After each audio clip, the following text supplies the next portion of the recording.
você vai ouvir uma ministração do pastor Cadu, da Igreja Metodista Valentim. Então eu queria chamar você para abrir a palavra do Senhor no Salmo 11. Salmo 11. A gente vai usar bastante esse artifício de folhear a Bíblia, né? Nós vamos ter bastantes textos para que a gente possa estar lendo. Então vamos lá no Salmo de número 11. Se você achou, você pode falar: achei, pastor. Aleluia. O versículo 3 do Salmo 11 apenas. Ok?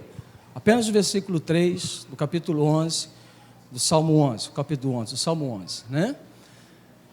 Vamos lá? Vocês podem ler para mim, por favor? 1, 2, 3 e já, vai. Ora,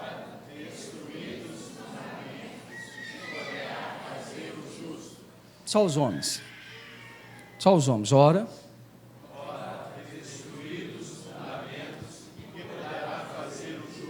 só as mulheres.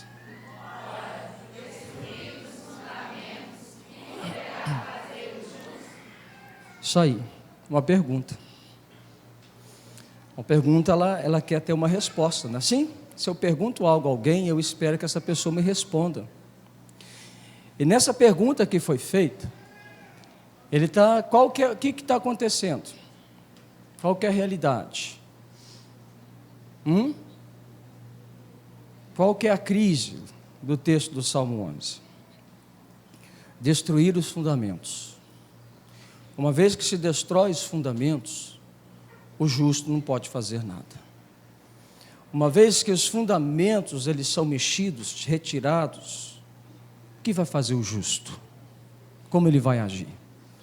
Se não houver fundamentos. O fundamento é aquilo que sustenta. O fundamento é aquilo que nos mantém de pé, que nos dá estabilidade, segurança. O fundamento é aquilo que nos firma e nos faz pessoas fortes. Durante muito tempo, há muitas perguntas na Bíblia a respeito da destruição. Por que sofre o justo? Por que o ímpio prospera? Então, o povo de Deus sempre foi um povo de muitas perguntas. Gideão também fez algumas perguntas. Gideão viveu num contexto onde todos os fundamentos estavam sendo destruídos. E aí, podemos aprender com ele que vem um espírito de indagação e também um espírito de oração a respeito da possibilidade da vida cristã, da verdadeira natureza de Cristo. E o povo, ele estava sofrendo. E Gideão, ele faz uma pergunta: por que nos sobreveio tudo isso? Que é feito de todas as maravilhas que os nossos pais nos contaram? Qual que é a pergunta dele? A situação que eles estavam vivendo, Maurício, não era uma situação agradável. Eles estavam sendo oprimidos pelos midianitas. E ele faz uma pergunta, ele fala assim: por que nós estamos passando o que estamos passando? Por que nós estamos sofrendo desta forma?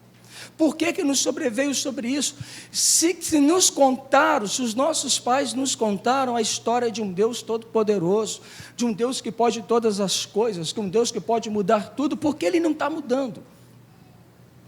O que se fez desse Deus, que nossos pais nos contaram a respeito das suas proezas? Você já deve ter feito algumas perguntas similares. Por exemplo, por que nos dias de hoje nós não vemos os milagres que são narrados na Bíblia? Porque nos dias de hoje nós não podemos ver os grandes sinais e os grandes prodígios que são narrados na Bíblia? Talvez você já tenha feito essa pergunta a você mesmo, já tenha entrado em algum debate com algum irmão, alguma irmã a respeito disso, de uma indagação do nosso coração. Então, ele queria saber por que as coisas não ocorriam como nos dias que ocorreram no passado. Ele está encafifado, ele está com uma indagação, ele está com um monte de interrogações, ele quer saber de Deus, ele quer uma resposta, porque esse homem, ele também não aguenta viver na situação da qual ele está vivendo. E ele quer ver o escape, ele quer ver uma solução, ele quer ver isso tudo mudar, ele quer viver um tempo de provisão, ele quer viver um tempo de bênção, ele quer viver um tempo onde ele ouviu nas histórias. Esse é um bom sonho, é um bom desejo plantado no nosso coração, porque ele nos inspira a buscar em Deus uma solução. Mas quando eu já não sonho mais, mas quando eu já estou passivo, quando eu já aceito a situação da forma que está, então eu estou entregue a uma situação que já me laçou, que já me destruiu, que já me tirou um campo de reação. Então eu sou uma pessoa passiva. Mas quando os sonhos se avivam, mas quando a esperança brota, mas quando eu começo a querer ver um grande mover de Deus, eu vou para Deus e vou fazer perguntas para Deus.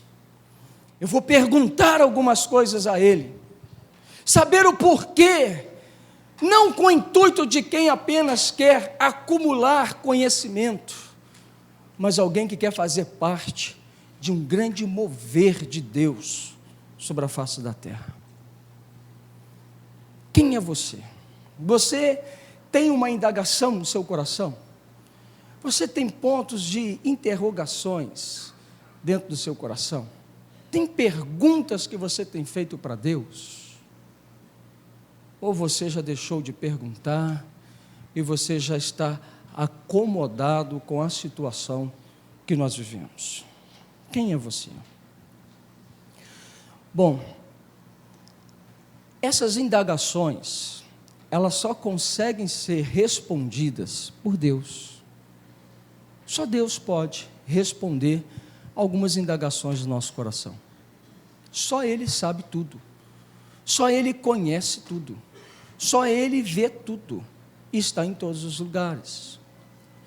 Então, Deus conhece as respostas às nossas perguntas. Porém, há algumas verdades que estão claramente reveladas nas Escrituras Sagradas. Jesus, quando ele começa o seu ministério, ensinando. Talvez você pode pensar assim: olha, o ministério de Jesus, ele foi mais marcado pelos milagres e pelos prodígios. Isso também acontecia com Jesus. Mas você vai perceber Jesus e você percebe que Jesus é alguém que ensina, é alguém que explica, aponta, revela o coração de Deus às pessoas. Ele está no monte, ele está falando sobre a vontade do Pai dele. Ele está no vale, ele fala da vontade do Pai dele. Ele está no meio dos escribas, dos fariseus, ele fala da vontade do Pai dele. Ele está no meio dos samaritanos, ele fala da vontade do coração do Pai dele. Em todos os momentos, ele está com os seus discípulos, ele explica princípios e valores do reino de Deus.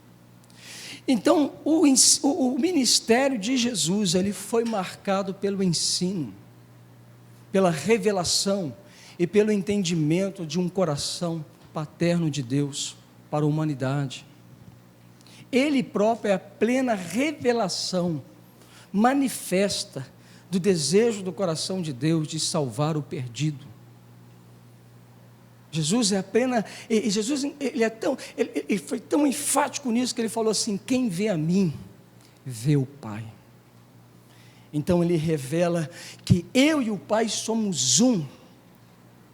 E ele vai revelando algumas coisas, algumas chaves importantes para a gente, que ele fala assim: eu sou o caminho, eu também sou a verdade, e também sua vida. E ninguém pode chegar ao Pai se não for por mim. Uma chave, uma revelação e uma chave. Então, em todos os momentos, Jesus está nos revelando algo, está nos mostrando algo. E nós precisamos todos os dias de uma revelação de Deus. Estando as situações que nós vivemos, boas ou ruins, dias difíceis, tenebrosos, ou dias de longanimidade, de paz, nós precisamos de revelação. Mas a gente começa a entender algumas coisas do coração de Deus. Eu queria que você fosse lá para Josué, Pode colocar aqui para mim, em Josué, no capítulo 7 de Josué, o versículo é o versículo 11. Olha que coisa. Josué, você sabe, ele é o sucessor de Moisés, e foi dado a ele uma tarefa. Qual que foi a tarefa dada a Josué? Você lembra? Vamos fazer umas provinhas aí de escola dominical, né? Qual foi a tarefa dada para Josué? Qual foi? Ele tinha que levar o povo a conquistar Canaã. Então, ele tinha que conduzir o povo para que o povo pudesse assumir, tomar posse das cidades em Canaã. Josué, capítulo 7, versículo 11. Então, Josué, ele cruza o Jordão, e Josué agora, ele sai em direção das suas conquistas. E Josué então, ele vai, ele peleja com o inimigo de Deus e prevalece, ele peleja com outro inimigo de Deus e prevalece, Deus está dando a ele muitas vitórias. Em algumas vitórias, Deus fala assim: olha, do despojo da guerra você pode pegar. O que é despojo da guerra? É quando eu venço o inimigo, e tudo aquilo que ficou ali, eu posso pegar. Pego o ouro, pego a prata, pego tudo, roupa, tudo que for deles. Ou pego o gado, pego o boi, pego o carro, tudo que é deles, eles passam a ser meu agora. Isso é o despojo de guerra. Em algumas conquistas, Deus fala assim: pode pegar o despojo. Em outras conquistas, Deus fala assim: não toque no despojo. Não pegue nada. Vocês vão vencer e não pega nada. O texto do capítulo 7, no versículo 11, Deus, ele traz uma revelação. Ele fala que Israel pecou e violaram a minha aliança, aquilo que eu lhe ordenara, pois tomaram das coisas condenadas e furtaram e dissimularam, e até debaixo da sua bagagem o puseram. Quem que está pecando aqui? Quem? Israel. Ele está botando na conta de quem? De uma pessoa ou de todo o povo? De todo o povo. De todo o povo. Quando a gente vai começar a ler o Josué, você vai entender os negócios doidos aqui. Por quê? Na realidade, esse camarada aqui, o Acã, quando foi feita a guerra, eles venceram. E o Acã, ele pegou das coisas condenadas. O que é coisa condenada? Aquilo que Deus falou, não toca e não pega. Então ele pegou aquilo e escondeu, colocou, né, debaixo da bagagem dele, colocou assim na cinta do cavalo ou do camelo, né?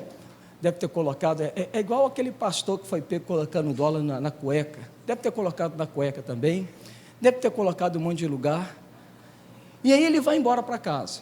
Chega em casa, ele esconde aquilo. Aí o que acontece? Josué e o povo vem todo feliz, vem para casa todo feliz, e celebrando a vitória, e de repente Josué, ele vai subir então, para poder então guerrear, né? Ele vai agora guerrear contra um outro exército, e ao guerrear contra esse outro exército, ele fala assim: não, aquele povo é um povo de menor expressão, tem menos gente, menos soldados, então nós vamos poupar os nossos soldados, não precisa subir toda a frota, sobe metade da frota, sobe poucos homens, que a gente vai dar conta disso, é tranquilo, essa vai ser uma vitória fácil. E aí mandou eles subirem e pelejar, e o povo perdeu, os inimigos prevaleceram, botaram os homens de Deus para correr. Então Josué, ele faz perguntas, ele fala: Deus, o que aconteceu? Por que nós perdemos a batalha? Por que nós não conseguimos ganhar desse povo, se o Senhor já nos deu vitórias muito maiores? Se o Senhor já não operou em muito maiores grandezas, por que nós perdemos para um exército tão pequeno, Senhor? Aí Deus vai trazer um entendimento, e Ele vai dizer para Josué que Israel pecou. E aí, o que acontece nessa história toda? ele vai mandar Josué fazer a sorte, para descobrir quem pecou. E Josué vai consultando Deus. E Deus vai fazer assim: joga a sorte, da tribo que chegar, você vai achar o homem que pecou. Aí acharam a tribo, que eu não me lembro aqui agora, a tribo acha aí na Bíblia, aí no 11 aí.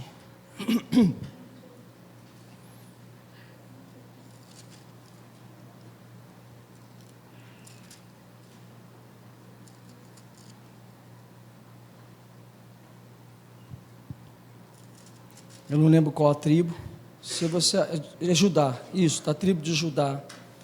E então ele foi. Manassés ficou para lá, Benjamim ficou para lá, Dan ficou para lá. E ele foi então investigar no meio da tribo de Judá. Vamos supor que fosse família. Então essa é a família Castro, Pereira, a família Melo, a família Demarque, a família Oliveira, a família Silva, né? E aí assim vai. Então ele falou assim: procura no meio do povo de Judá, você vai achar. Chegou no meio de Judá, ele falou assim: agora passe investigando nas casas, que você vai achar. E chegou na casa do homem chamado Acã. E quando chegou nessa casa do homem Acã, Deus fala assim: fala, é esse aí. E aí ele indaga a esse homem e fala assim: o que você fez, cara? Ele fala assim: eu peguei das coisas condenadas, estão escondidas em tal lugar, pode mandar lá e pegar, está lá. Você vai achar algumas vestes, você vai achar algumas coisas que eu tomei para mim, que eu roubei, está lá. Qual foi a palavra de Deus? Você vai achar esse homem, e esse homem e a sua família vai ser morto à espada. Então a gente começa a entender alguns princípios aqui. Quais os princípios? Quando nós quebramos uma lei de Deus, uma ordenança de Deus, nós não conseguimos resistir ao nosso inimigo. Quando nós não andamos em obediência àquilo que Deus fala conosco, nós nos tornamos presa fácil para o inimigo nos vencer. Ele nos destrói. Porque Deus falou assim: eles quebraram o meu mandamento. A desobediência de um homem comprometeu todo um arraial. Aí você pode falar assim: que coisa absurda. Uma pessoa pecou e todo mundo pagou a conta. Porque Adão pecou, todos foram destituídos da glória de Deus, não é assim que Romanos fala? E de amigos nos tornamos inimigos. Se pelo pecado de um veio o pecado e a condenação, pela vida também de um veio a salvação. Então bastou uma pessoa, Jesus, morrer, para que todos aqueles que o aceitam sejam salvos. Então essa é a lógica de Deus. Deus trabalha na lógica da coletividade e Deus trabalha na lógica da filiação e não do merecimento. Então, a pergunta: quando os fundamentos são destruídos, o que acontece? Olha o que acontece. Primeira questão acontece quando nós não cumprimos a palavra de Deus. O que, pastor, que acontece? Nós ficamos desobrigados de ter uma responsabilidade moral e anula a nossa convicção de pecado. Coloca para mim Abacuque 1, de 1 a 4. Abacuque 1, de 1 a 4. Vamos lá?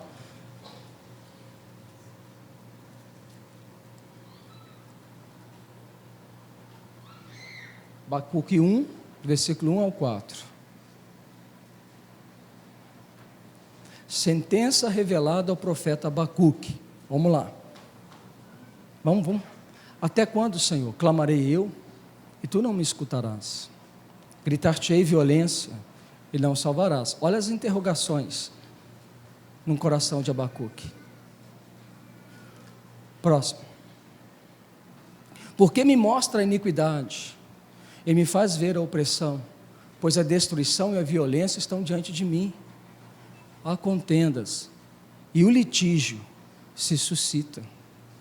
Situação, uma situação caótica. Ele está perguntando a respeito disso tudo. Aí olha que ele fala: por esta causa, a lei se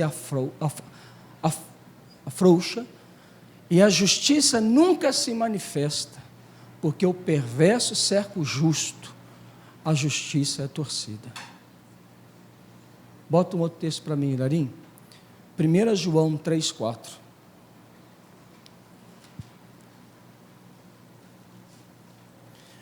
Quando os fundamentos são retirados, ninguém acredita mais confiança numa lei. Então, o afrouxamento dos marcos da lei de Deus vai fazer com que nós vivamos em contendas, discussões. A lei afrouxada, ela faz com que a justiça não se cumpra. Se flexiona a lei. Olha que 1 João fala: todo aquele que pratica o pecado também transgride a lei, porque o pecado é a transgressão da lei. Aí nós temos uma ideia mais ou menos assim, Joel: nós somos o povo do Novo Testamento, estamos vivendo na graça, então não tem esse negócio de lei para a gente mais. Mas preste atenção no que João está falando. Todo pecado é transgressão de lei. Toda vez que eu peco, eu estou transgredindo um princípio, uma lei de Deus. Agora preste atenção no que é lei. A lei de Deus é para nos salvaguardar, é para nos trazer um ambiente de paz, de harmonia. Sabe qual é o nosso problema?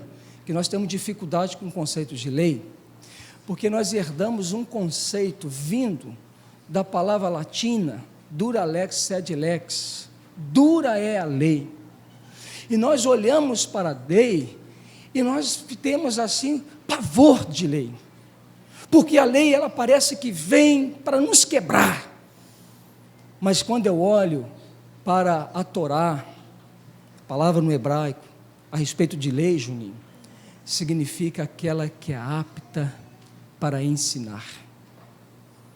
Então, o judeu, quando ele olha a lei, ele olha com uma boa notícia, ele olha com uma boa vontade de Deus, ela olha como o bom evangelho de Deus, conforme nós falamos. Lâmpada para meus pés é a tua palavra, porque ele olha para a palavra, ele fala: a palavra ilumina os meus caminhos e não faz que eu ande errante pela terra. A palavra, ela lança a luz, ela me livra do mal, ela me habita em lugar seguro. Por isso o salmista fala que a palavra de Deus, ela tem sabor, ela é como mel, ela é saborosa, porque na cabeça do judeu, a lei de Deus, ela é boa, a lei de Deus, ela é preventiva, a lei de Deus, ela é educadora. Você vai ler Provérbios, e o sábio Salomão fala assim: ame a sabedoria, atas ao teu pescoço, porque a sabedoria vale mais do que o ouro, mais do que a prata, mais do que as coisas. Ame a sabedoria.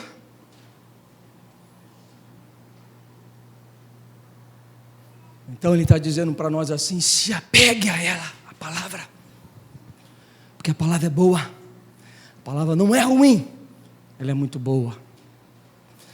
Então quando Deus nos traz uma lei, Ele está nos amando, está cuidando da gente. Quando Deus traz uma lei, Ele está nos protegendo. Quando Deus nos traz uma lei, Ele está tendo boas ações com a gente. Olha para o seu irmão e fala assim: a lei é boa, muito boa. Agora, a lei também define o pecado. Por quê? Porque a lei denuncia o pecado, correto? Se não houvesse lei, talvez eu teria dificuldade de entender o que é pecado. Mas Deus entregou a lei, os seus limites seguros, e Ele disse o seguinte: não passa esse caminho, não anda diferente dessa palavra, porque no dia que você andar, você peca, e o pecado ele tem um salário que é a morte. E um dia que você botar os pés no pecado por transgredir um princípio, a morte te visita. O dia que você não der ouvidos a esta palavra, não atares no teu coração, o dia que essa palavra deixar de ser lâmpada para você, o dia que essa palavra perder o sabor sobre você, e o dia que você violar esses princípios, nasce o pecado, e o pecado traz a morte, e ele traz a morte, traz a separação entre mim, ti e você em mim. Então eu fico impedido de agir na sua vida, porque foi seus fundamentos, e o que pode fazer o justo?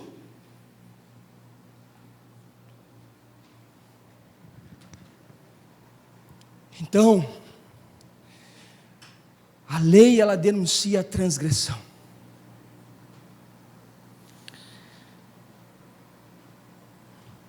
Romanos 7,13, por favor. Romanos capítulo 7, versículo 13. Amém?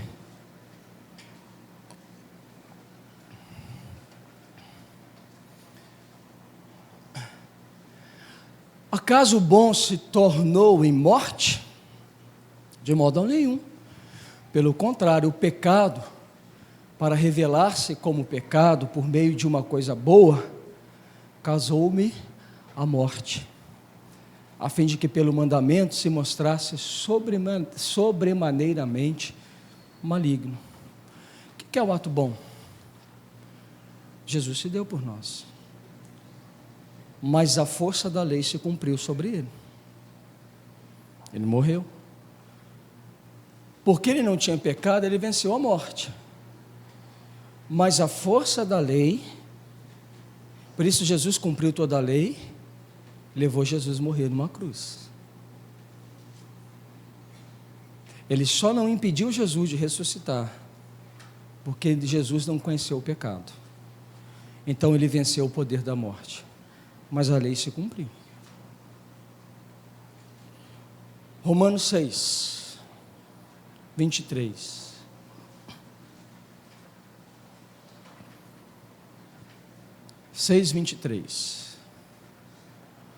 Amém?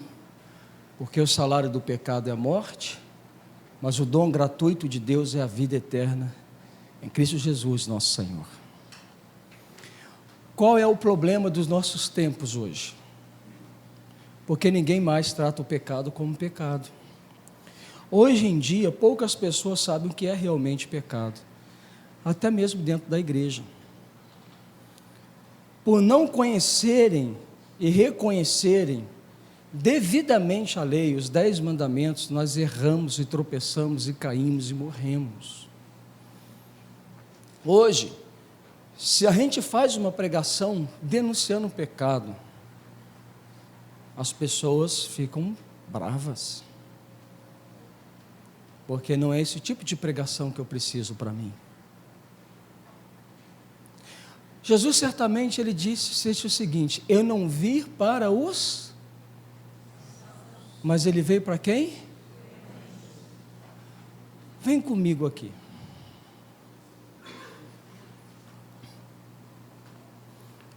Pensa numa doença aí.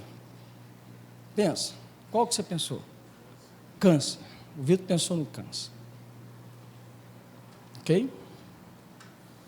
Quando é que você vai se tratar do câncer? Quando constata que você está com câncer. Você pode estar com câncer e ainda não saber que está com câncer? Pode. Qual é o problema do ser humano hoje?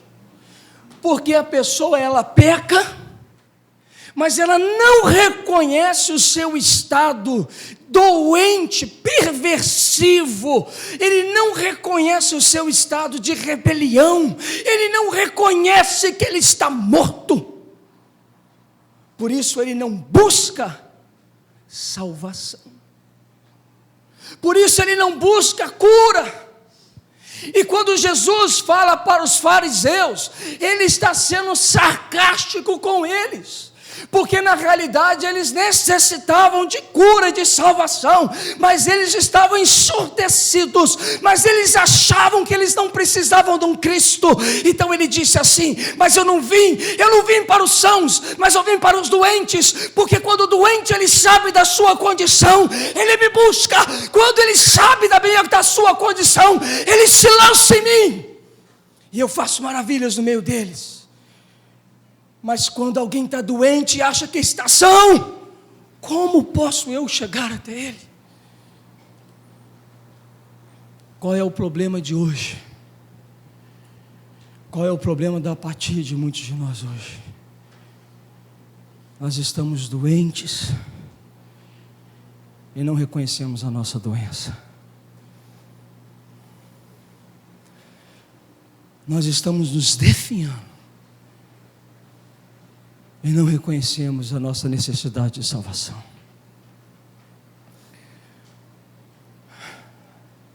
Dá uma passada no Facebook da galera. O que importa é ser feliz. O que importa é curtir a vida. Doente. Nunca estive tanto feliz como estou agora. É o doente que acha que está são. Porque a lei denuncia o pecado, e o pecado traz a morte. Então, a lei é o fundamento que Deus instituiu para nós, para que nós possamos compreender o Evangelho. Só podemos compreender com a devida profundidade a morte do Calvário de Jesus, se entendemos o que aconteceu no Sinai, quando Deus nos deu a lei. Por isso nós vamos estudar os 10 mandamentos, que o coração de Deus vai se revelar para a gente, e a gente precisa da revelação para poder entender que a gente precisa de salvação e de cura. Quando o homem encarar a lei na qualidade de um transgressor, tanto mais se torna necessário para este homem alguém ou algum poder para lhe trazer libertação. Só busca libertação quem reconhece que está preso. Olha lá o que está dizendo em Gálatas 3:24.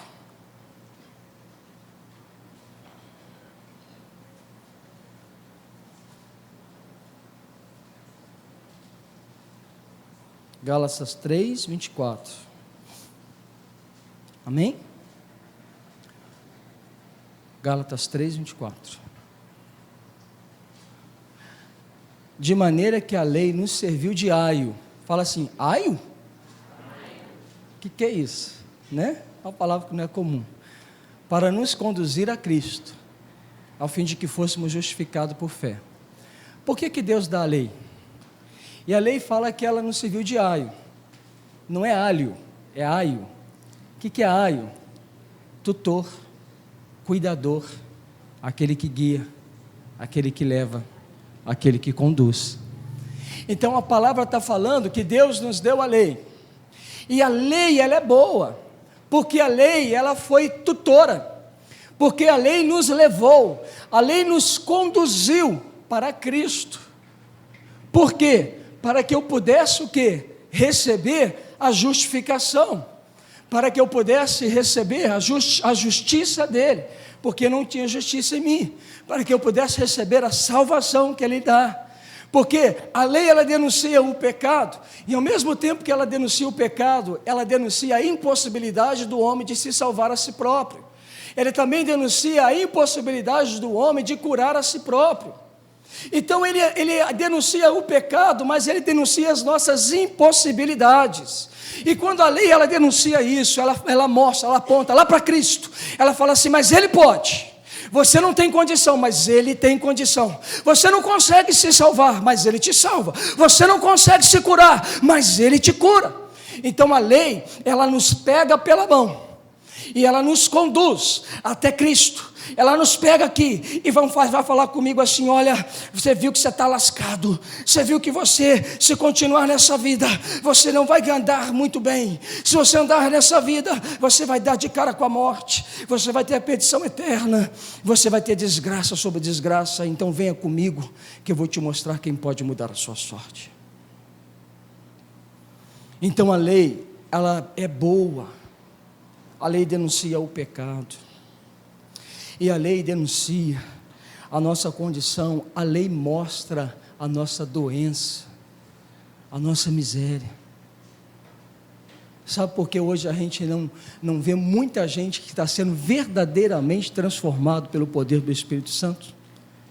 Porque estão se tirando dos púlpitos a pregação da cruz.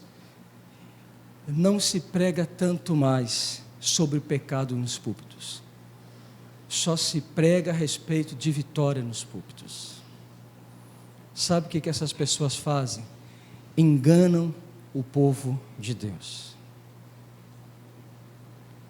Então, olha o que a gente começa a entender aqui. A lei aponta o problema. Mas a lei, ela também cobra algumas exigências. Quais são as exigências da lei? A lei exige a condenação do transgressor. Ela não entende e nem atende às boas desculpas do transgressor. Com a lei, não tem lelo-lelo e nem vem cá que eu também quero. A lei é fria. A lei diz assim: se pecar, morre. Não adianta a gente chegar: mas eu pequei, mas você sabe, a carne é fraca. Você sabe. Não, a lei não vai nem parar para te ouvir. Ela vai cumprir. Então a lei, não cabe diante da lei boas desculpas. A lei também não pode perdoar o pecado. A lei é como o juiz implacável. A lei é como o médico. O médico examina uma pessoa, não é assim, Zé? Examina uma pessoa e de repente, quando tem aquele médico que é meio carrasco, igual o Vitor falou do câncer, o médico vira para o cara e fala assim, para o Vitor assim, né? Para a pessoa, né? Chega e fala assim: ó, você está com câncer e você tem 2 meses de vida, então resolve o que você tem que resolver, que você não dura 2 meses. Aí a gente fica assim: mas que cara grosso, ele poderia falar isso de uma outra maneira. Por que ele poderia falar um negócio desse? Tudo bem, eu concordo, que ele poderia ser mais flexível com as pessoas, mas a verdade é essa: você está com câncer, vai morrer. Se não houver uma graça, uma intervenção divina, você vai morrer de câncer. Então a lei, ela faz isso, a lei aponta e denuncia: vai morrer, está morrendo, vai fazer isso, vai acontecer isso. Então ela denuncia.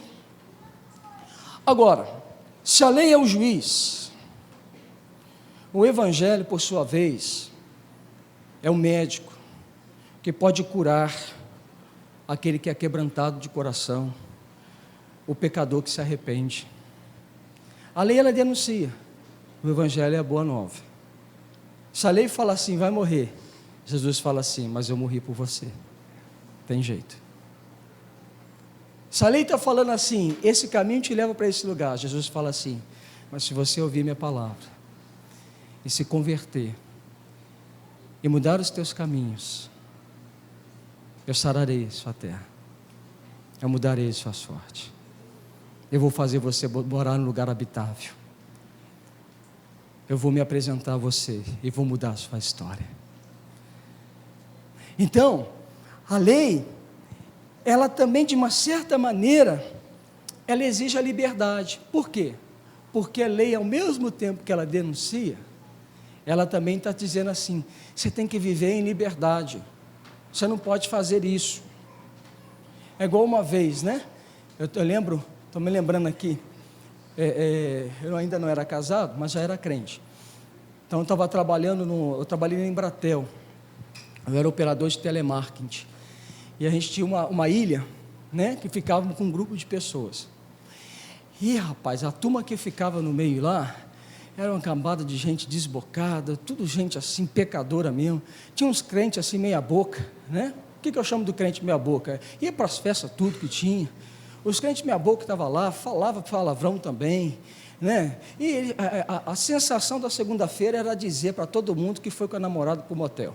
Aí os crentes meia boca contavam também que eles tinham ido com a namorada para o motel. Eu estava lá, um peixe, né? Fora do aquário deles. Aí teve um dia, rapaz, que escapuliu. Eu sei que a gente estava falando um negócio lá, eu soltei um palavrão. Escapuliu.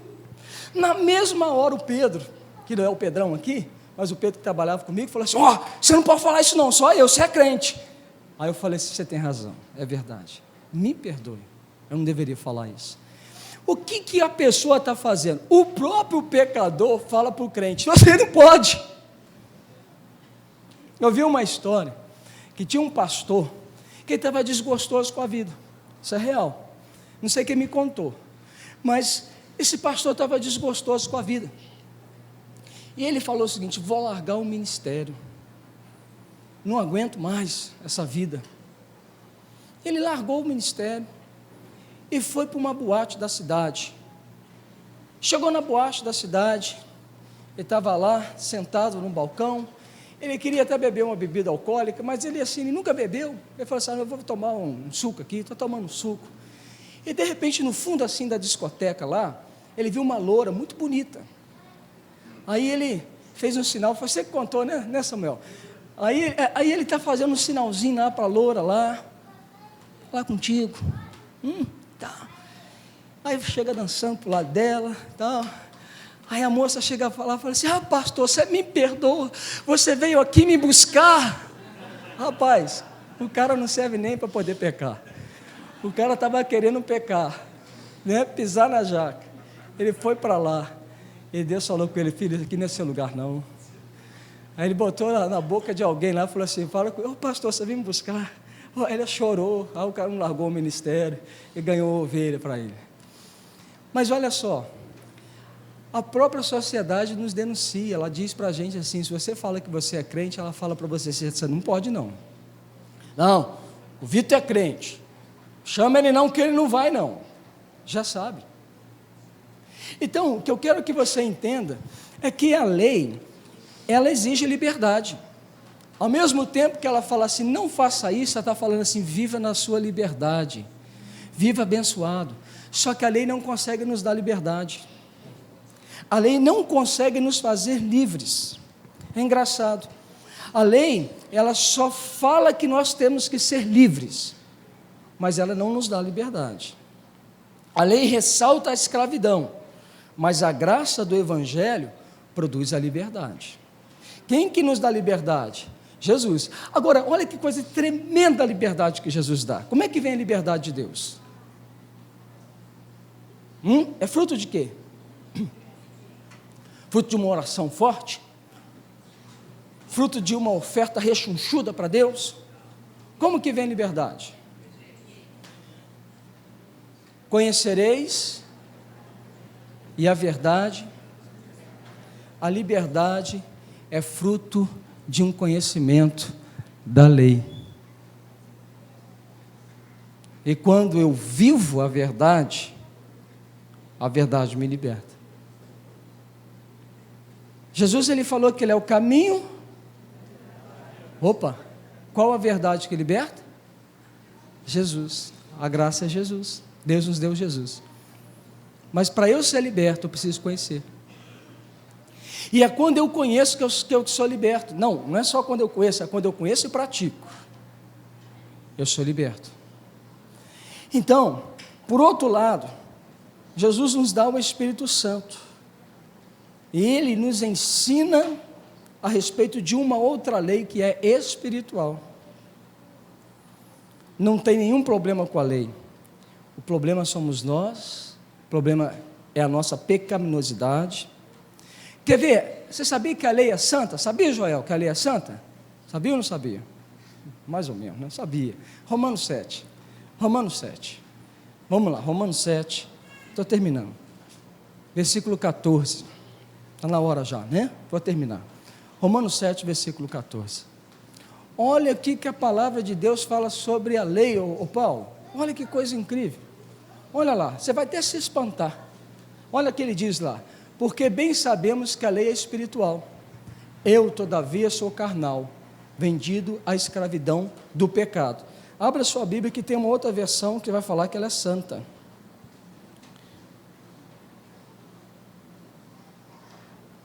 Romanos 7,12.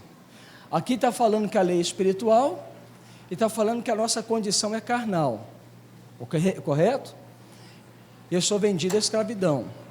De fato, a lei é santa. E o mandamento é o quê?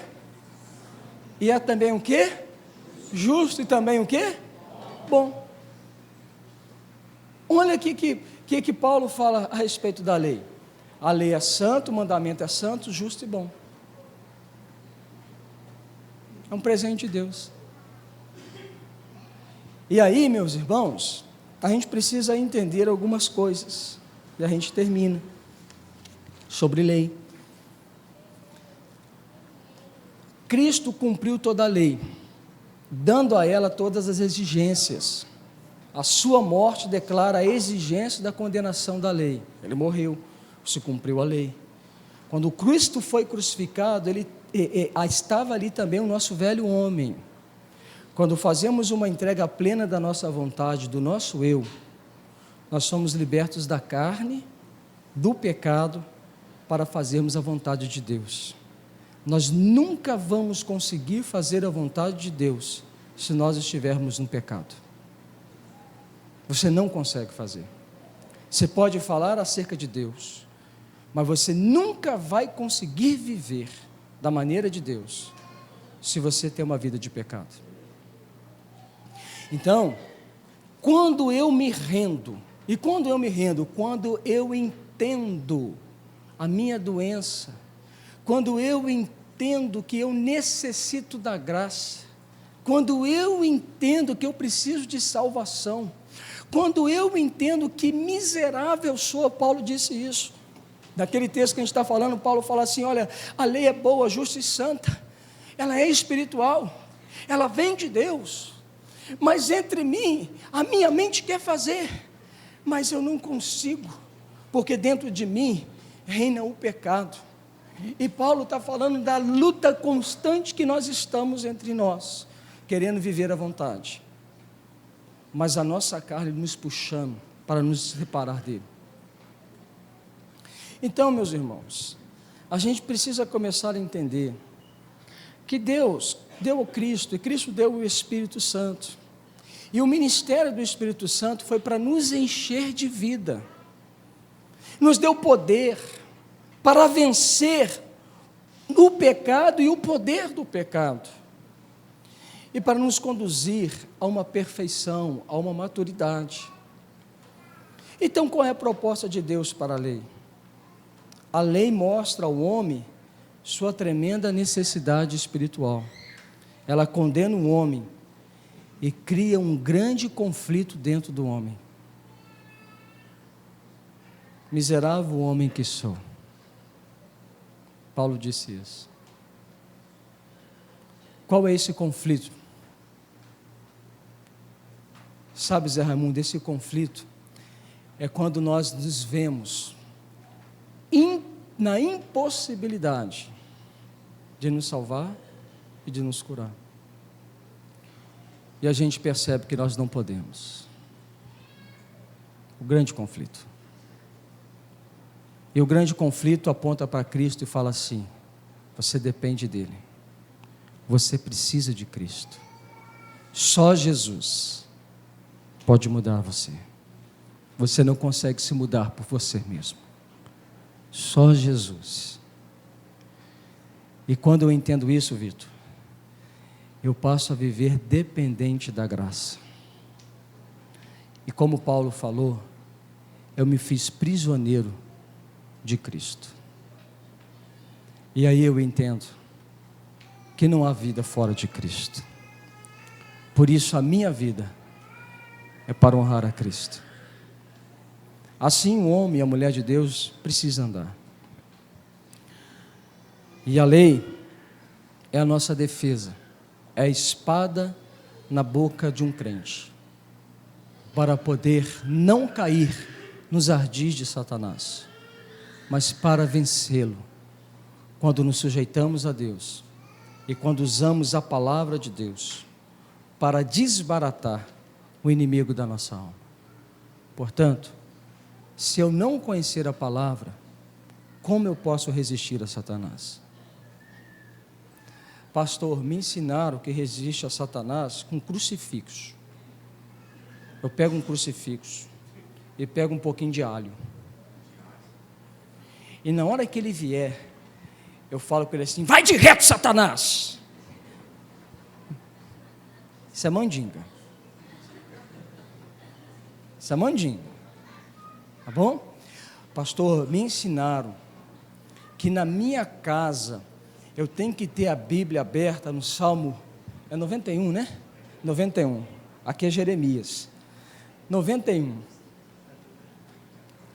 que está lá no Salmo 91?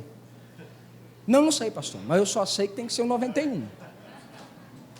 O negócio funciona no 91, porque me ensinaram que quando o demônio ele entra na minha casa, ele vê a Bíblia aberta no Salmo 91, ele fala, e sai correndo. Então, assim, eu entendi que é isso. Mas o que está no Salmo 91, homem de Deus? Pastor, não complica o negócio. Gente, a gente não consegue vencer Satanás se a gente não conhecer a palavra. Quer ver uma coisa? Abre, por favor, no livro do São Benedito, capítulo 3, versículo 2, para mim, por favor. Deixa eu ver se tem alguém procurando aí. Ô, Tarcísio, está procurando aí? Não? Então, os mais desavisados, e nunca abriu a Bíblia, nunca leu, vai procurar o São Benedito. Rapaz, eu não sabia que tinha não, mas o pastor falou que tem. Onde que está? E cutuca do lado, fala aí, onde que está? É Novo Testamento, Antigo Testamento, como é que é? Não tem não, fica tranquilo. Mas às vezes é assim, a gente não conhece. Como a gente vai vencer se a gente não conhece a vontade de Deus? Então, eu encerrando aqui agora, por que eu estou trazendo essa palavra sobre lei? Porque nós vamos falar da lei, nós vamos falar dos 10 mandamentos. Então eu estou trabalhando o fundamento com você, para que você entenda a importância da lei, você compreenda que ela é santa, justa, boa, e o que mais? Santa, justa e boa, e espiritual. E que você entenda que quando eu transgrido uma lei, ou um princípio de Deus, eu estou pecando. E o pecado, ele vai inaugurar a morte. Se você entender isso, você está a um passo de aceitar a Cristo e viver pela graça dele. Porque você vai entender que você não consegue sem Jesus. Não é pelas penitências, não é pelos atos de bondade, mas é por Jesus. E aí, meu irmão, você vira uma outra pessoa, você é transformado, você cresce e amadurece, e você vai ser um varão, uma varoa, ou um homem, ou uma mulher de Deus, de excelência, que Deus olha e fala assim: este me representa, olha o meu filho, como ele me ama, porque ele me segue, ele ouve as minhas palavras, me obedece, olha lá, como ele é bendito. Amém? Louvado seja o Senhor. Para ouvir essa e outras ministrações, acesse www.metodistavalentim.com.br.